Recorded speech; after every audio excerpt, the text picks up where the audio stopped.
عضو مجلس إدارة الزمالك يفجر مفاجأة جديدة بشأن عقد بيع إمام عاشور ويطالب بالتحقيق للتأكد. لكن في البداية ما تنساش الإعجاب بالفيديو والاشتراك في القناة عشان يوصلك كل جديد بنقدمه من أخبار نادي الزمالك اليوم. رؤوف جاسر عضو مجلس إدارة نادي الزمالك السابق طلب خلال تصريحاته الأخيرة من مجلس إدارة نادي الزمالك القادم ضرورة التحقيق في عقد اللاعب إمام عاشور وبيعه لنادي ميتلاند الدنماركي قبل الانتقال مؤخرا إلى الأهلي. رؤوف جاسر عبر تصريحاته الأخيرة أكد أنه يطالب بذلك، حيث وصلت إليه معلومات أن نسبة إعادة بيع اللاعب كانت لوكيل إمام عاشور وليست لنادي الزمالك، مؤكدا أن المجلس السابق لإدارة الزمالك برئاسة مرتضى منصور لم يقم بنفي هذه المعلومات، وبالتالي هو يطالب من المجلس القادم التحقيق في هذه المعلومات.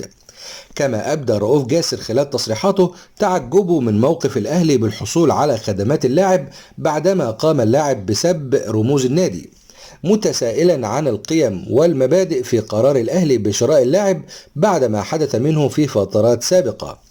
كما أكد رؤوف جاسر خلال تصريحاته أنه يرفض بيع الثنائي أحمد فتوح وأحمد زيزو، خاصة وأنهما من أعمدة الزمالك الأساسية ومن القوام الأساسي للفريق.